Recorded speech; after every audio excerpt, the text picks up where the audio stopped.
Hi everyone, good day and welcome to this episode of the Posh Pod. We are discussing today the internal appeal mechanism under the POSH Act. Is the decision of an internal committee binding? Once the decision has been made, can we appeal it externally or do we first have to go through an internal appeal process? To discuss all of this, I have with me today Laxmi Char, co-founder Parity Consulting, an organization that works in the diversity and inclusion space. I am Bishen Jeswant, partner at Cyril Amarchand, and I work in the employment law practice and do a lot of work in the anti-sexual harassment space as well. So Lakshmi, let's get started. All right. As always, Bishen, lots and lots of questions and too little time, but specific to the appeals process. And again, coming from the context of working with clients who have a list of questions around this, right? We know the POSH Act says the internal committee has to be set up. It tells us what the construct of that committee has to be. It also gives us a specific investigating process that the committee has to follow. And very interestingly, the final element that reverberates with us today is that the IC's recommendations need to be mandatorily implemented by the organization. In fact, there's even a time frame for that, right? When we're talking about appeals, the Act says, hey, here are the 1, 2, 3 appropriate authorities to which you can go and raise your appeal. And the U is either the complainant or the respondent, whoever wants to go on appeal. If we're talking about an internal appeals mechanism, is there something in the Act which guides the construct of the internal appeals mechanism? Like, do you have to have, for example, the head of HR in it, or, is there some recommendation? Okay, so the language in the Act, let's be clear, is very bad. Okay, so the Act does not have any language about having an internal appeals mechanism. Mm-hmm. So it's not allowed or prohibited, neither. There is unfortunately some confusing, slightly ambiguous language in the Act about what the appeal process is. Section 18 of the Act talks about the appeal process, and it says, subject to your internal service rules, implying that you can have internal service rules about appeals. Subject to your internal service rules, the appeal will lie to a court or tribunal. In the absence of internal service rules, your appeal will lie to the authority under the Act, which is the authority under the Standing Orders Act. Yes. Right? Now, most other, I don't want to say no other legislation, but I think no other legislation, and definitely most other legislations, do not set out the appeal mechanism to be as per your service rules. The service rules of an employer will not guide what your statutory appeal process is. An employer's service rules can only talk about his own internal appeal mechanism. But over here, the Act says the service rules will guide whether you can go to a court or tribunal or whether you can go to a standing orders authority, right? So that's the first place where there is ambiguity under the Act. The language is simply not good enough, not clear enough, doesn't explain itself. But the fact that it says there is something in the service rules which can talk about appeals is what employers rely on to set out an internal appeal mechanism, right? Now, that internal appeal mechanism, what should it allow appeals for, again, is not set out, which means it is entirely at an employer's discretion as to what the appeal mechanism should be for. And the appeal mechanism can be for mainly a couple of things. You can either challenge the decision of the internal committee, Sure. right? Or you can challenge the process that the internal committee has undertaken to arrive at a decision. Both of these are possible. Now, while there is no right and wrong about what the process should be and what the ambit of the appeals mechanism should be, I would lean towards saying that the appeals mechanism should restrict itself to only dealing with the process issues around the IC. And the reason why I say that is what you alluded to, Lakshmi, earlier, because there is a process under the POSH Act. The internal committee is supposed to arrive at a finding. An employer is obliged to implement that decision of the internal committee. So then having another body sitting on top of the internal committee, Exactly. Overruling the internal committee is possibly something that a court will not look at as being a compliant measure. However, if that appeal committee on top of the internal committee is only reviewing the process that has been undertaken, and let's say that committee arrives at a finding that the individuals were not given a chance to be heard, not given a chance to adduce evidence, cross-examine witnesses, that there was a conflict of interest between the members of the IC and the parties involved, and therefore the process was wrong Mm. and has to be redone, for example. That is something which I can see a court upholding, Mm. because it is going towards ensuring that the internal committee process is correctly run, as opposed to overruling a correctly run process. Okay. And so that's where I'm coming from. So if I look at it again in terms of operations, right, and we're saying, let's do a process audit. So this appellate authority, the internal appellate authority is actually, if I understand you correctly, an auditing mechanism for the process, whether the IC followed the process as laid down by the Act. So there's no, no organization, even if in its service rules, can magically make up a new process which is different from the POSH Act. They don't have the ability to do that. Now, the Act also says, Bishen, that the internal committee cannot take up complaints suo motu. So even if I'm on the committee and I am witness to something happening, I still cannot raise my hand and say, hey, I'm on the committee, that's wrong, and therefore I will investigate it, right? I have to wait for the complaint to come to me. From a process auditing perspective, is it possible to set up, and again, I'm using operations terms over here, to say, hey, at random, 10% of all the complaints, we will audit the process, just exactly to your point, to give that comfort to the employees that, yes, we, the organization, are watching out for you, and we really do want to make sure that the process that's being followed as laid out by the POSH Act is as close to perfect as possible. So the IC is meant to be an independent body. Yes. Right? The IC is not meant to be overseen by the employer. Yes. In this context, having another body supervising the IC at all times, not only when there is an issue, when some party is not happy with the decision, supervising the IC at all times is almost as if the employer is trying to involve themselves in the process and potentially influence the decision of the IC. Correct. That's how it can be viewed, to have a full-time supervising committee. So I would say that that's not something which is recommended, while not strictly prohibited. It's possible that it would be viewed as the IC not being unbiased, impartial, and entirely independent. So that's something I would not recommend. But just Laxmi, to go back to the point you made previously, when you indicated that it's a blanket no for an appeal committee to review the findings of an IC. I don't think it's a blanket no. I would say if the two options are either to review on merit or to review on process, and review on process is unlikely to be challenged successfully in court. Whereas review of the decision, I think there's a higher chance of it being challenged. The only reason I'm hesitating to say a blanket no, as in the appeal committee cannot review it, is because the Act doesn't prohibit it. It's just that such a committee is likely to be viewed as acting in contradiction of the provisions of the Act. Yes. The employer is likely to be viewed. I would not say it's 100% blanket no. That's the only point I wanted to make. That's really interesting, because we're really going through it with a fine-tooth comb over here. There is the challenge at the end of the day that the Act says recommendations are mandatory. They cannot be adjusted or discounted in any way. We do see practically that there is a tendency within organizations that if there's somebody who is maybe a senior person in the organization, or even a very high performing employee, that there is a certain level of laxity which certain breaches are viewed by.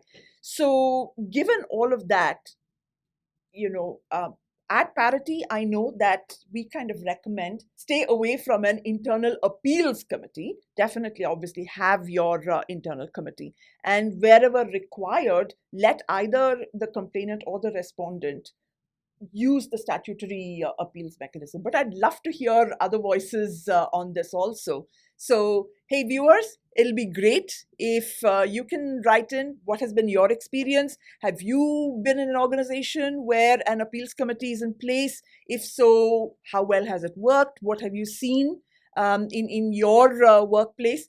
And Bishen, let's try and see if we can get some other voices as well. Yeah, another voice on this episode is going to be Abe Abraham. Abe Abraham is a partner at Cyril Amarchand, works in the employment law practice, and does a lot of work in the anti-sexual harassment law space as well. So let's just log in and see what Abe has to say on this as well. That'll be interesting. We also have with us today on this episode Abe Abraham, who's a partner at Cyril Amarchand, specializes in employment law as well, does a lot of work in the anti-sexual harassment law space. Abe, thank you for joining us today. Happy to be here, Bishen. Hi, Laxmi. Hi there. So, Abe, what we're discussing today is around the statutory appeals process under the POSH Act and how the internal appeal mechanism that employers sometimes have ties in with the statutory process. So, just wanted to hear from you what your experience has been. Have you found any issues in the implementation of internal appeal mechanisms? Does it contradict the statutory appeal process in any way? Just wanted to hear your thoughts on that. Okay, maybe I'll just set up the background first so that it's clear to all that what we're getting into. There is a whole appeal process under the POSH Act. I call it POSH Act, the anti-sexual, the entire act, for short, we call it POSH Act. There is a mechanism, there's a section 18 read with the rule.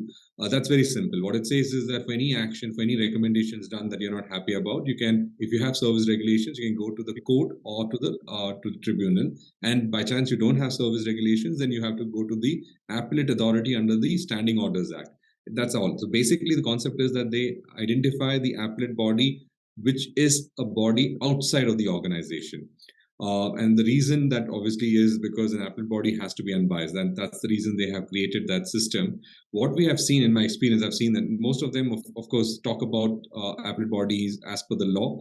What I've come across is on the internal appellate process that Bishen you spoke about, has come up, maybe not a widespread practice, but there is this concept of bringing in a system where you can keep the appeal process within the organization and nothing with a ulterior motive, mostly with the intent to keep and help the employees keep the entire system within the fold, such that they don't have to go to an outside body to look into to their issues that they have with the IC's recommendations. The problem that I've seen in my experience is basically threefold. One is that conceptually, there is no mistake of law. You can't take that excuse to say, I didn't know the law, so I didn't follow it. But here we're talking about anti-sexual harassment measures. So what happens is that I, as an employer, have a duty to explain to my employees what their rights and obligations are. Every woman, male employees, everyone. I'm supposed to educate them.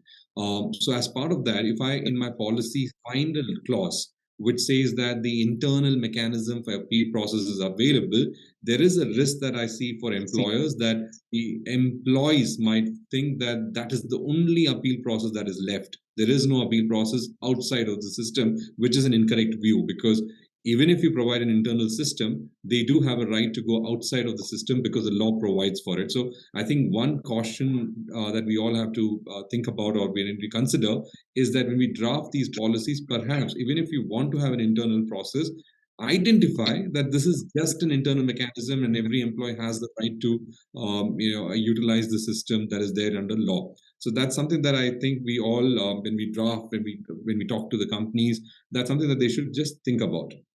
Now that we've established that you can have perhaps an internal system, what are the other two issues that we should be all concerned about? Twofold. Basically, who's going to helmet?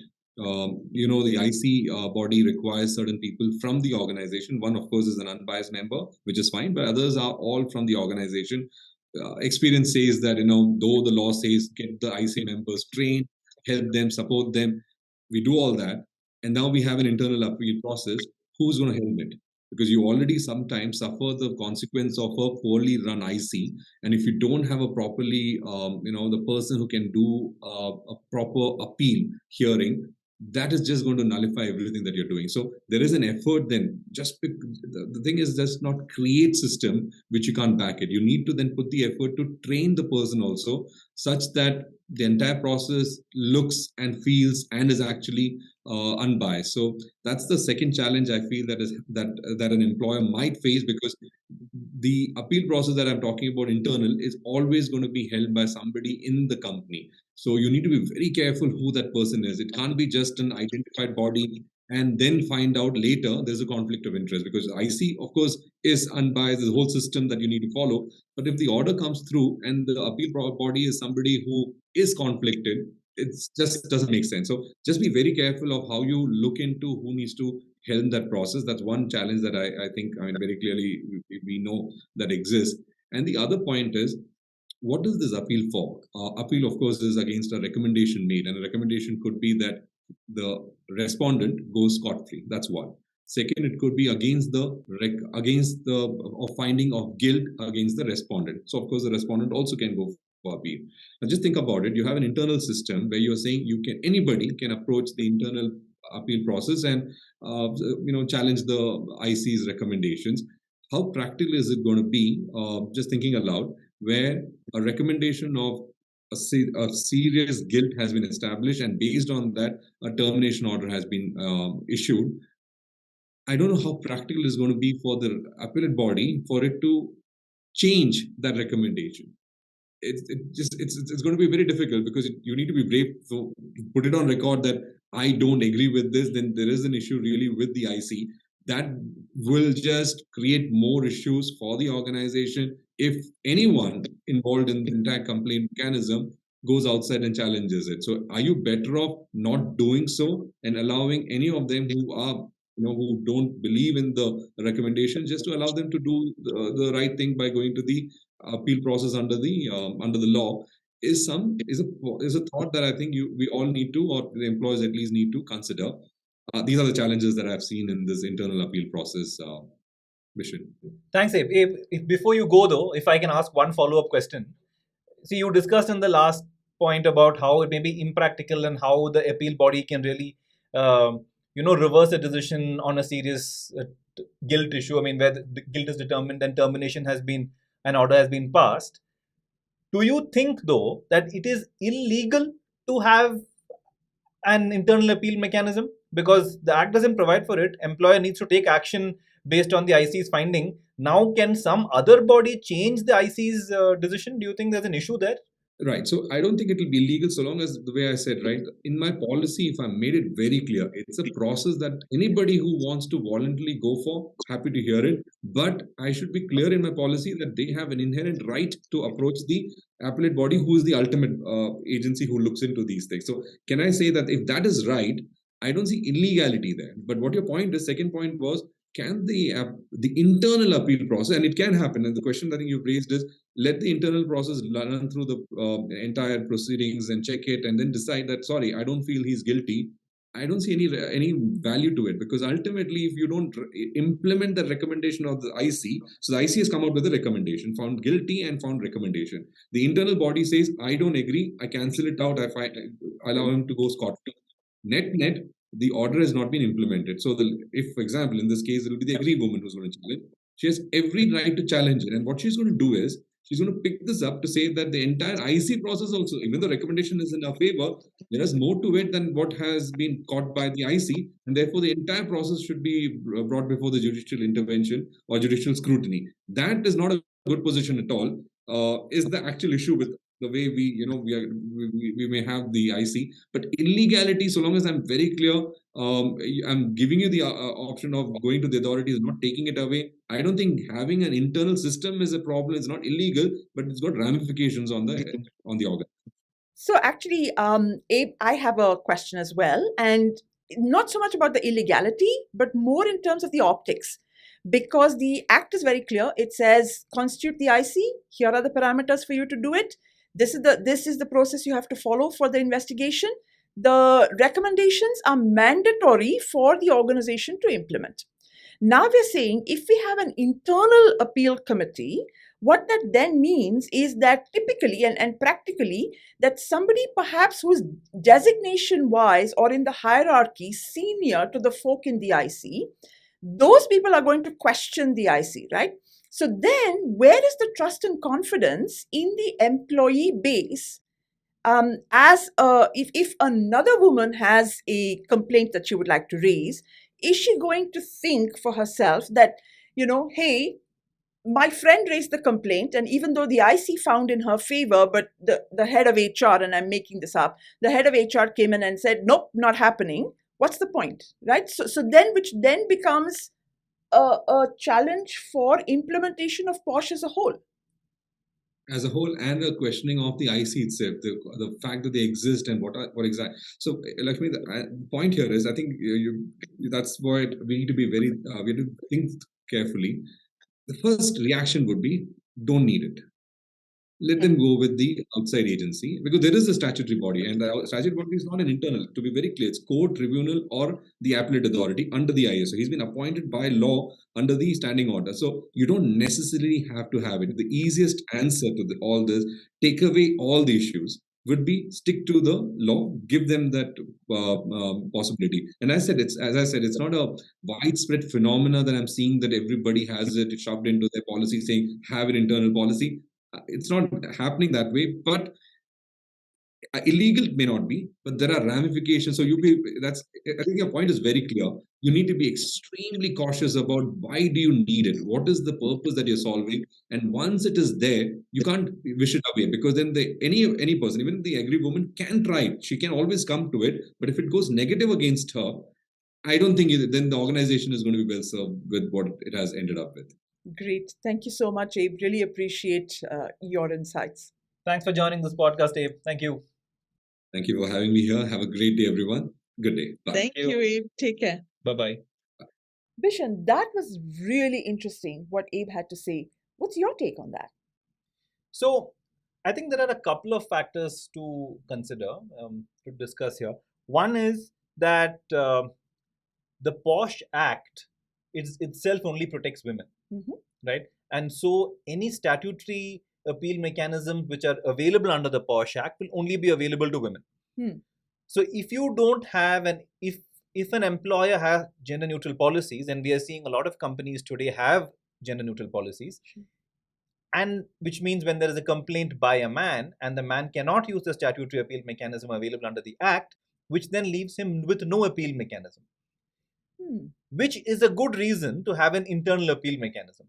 And when you have an internal appeal mechanism to deal with complaints involving men, where the man is the victim, you are not bound by all of the various restrictions that we just discussed, right? Even the IC technically is not required to follow the strict process that we just discussed. So some of these issues that we discussed about the decision of the IC being final and binding, and the employer having to implement it, and a body sitting on top of the IC not being able to overrule that, does not apply. So we have a little bit more liberty with respect to having an appeal mechanism when the victim is a man. But at the same time, even for complaints involving women, where the complainant is a woman, there may still be a case to have an appeal mechanism, because it does a couple of things. One, even for the woman, it's always an extra step, a more difficult step to go outside the organization and file an appeal. So having an avenue within the organization is a little bit, you could say, comforting from the employee's perspective as well.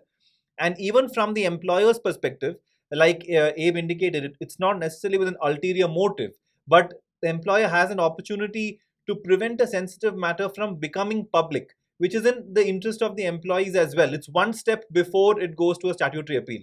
The internal appeal mechanism by no way prevents the matter from going to a statutory appeal subsequently. But if the matter can be addressed to the satisfaction of all parties involved, because only then will there not be an appeal, otherwise there will be an appeal by one of the two parties, then it's doing nobody any harm, but in fact benefits all parties. So there is a case to be made that an internal appeal mechanism does serve a purpose, but equally, like Abe said and like we discussed, there are restrictions around what that appeal mechanism can entail, and having them completely overrule the IC is only calling for trouble, because then the entire process that the IC is run gets called into question. It takes away confidence from the IC process, because employees now think the process can get easily overruled, and things like that. So it's a bit of a balance, but I don't think there is a case to say no, there should be no internal appeals whatsoever. Interesting. So we're looking at kind of like a risks and rewards, right, for each organization, and the philosophy with which they approach it. So if an organization, for example, as you said, has a gender neutral policy, then there are plenty more clauses and a lot more thinking that needs to go into it. It's not as simple as just saying that, hey, the POSH Act, we're just going to remove all the she pronouns or her pronouns and replace it with gender neutral pronouns, and then we're done. There's plenty more that needs to be thought through before it gets implemented. The final question I have in this space is, the IC has a 90-day deadline in terms of, investigation and this thing. Should we also have, if an organization chooses to take the risk of having an internal appeals process, should they also think through a little bit in terms of timing and also in terms of who gets to sit in that appeals committee, right? Because if you've got the CEO and the head of HR and the head of engineering or whoever, we know already the optics are going to look bad. No, definitely relevant, because if you want the internal appeals mechanism to be meaningful, it cannot be an appeal mechanism that runs past the statutory appeal timeline. So if I can file a statutory appeal in 90 days, my internal appeal mechanism must end before that. Yeah. It is pointless to have an appeal mechanism that runs in parallel with the statutory appeal mechanism, because one, nobody will then use it, because it essentially means that opting for the internal appeal mechanism means that you have to forego the external appeal mechanism, and that's not something which either of the parties will want, and neither is it something that in case of challenge a court will uphold. So the timeline definitely has to be kept in mind. And in terms of people on the committee, I would say the easiest way to ensure, well, you can't ensure, but increase your chances of the decision of the appeal committee not being struck down, is to run it in the same way as the IC would run the process. Okay. Right? To have a composition that's similar with 50% women, presiding officer being a woman, people who are competent and have an understanding about issues around women, sitting on that committee, and run the process in the same way in terms of giving the parties a chance to be heard, giving them a chance to present evidence, etc. Not necessarily on the merits, but even on the process. Whatever the ambit of that committee is, run it in a similar manner so that the chances of the decision of that committee being upheld are better. Excellent. Thank you so much, Bishen, as always. Lovely to get so much of information. I hope that hasn't been information overload for you, audience. And do write in, do get in touch with us, like, subscribe, share the content that we're putting out, and let us know if there's something that you'd like for us to address or you think that we've missed out. Thank you. Look forward to hearing from you. Bye-bye.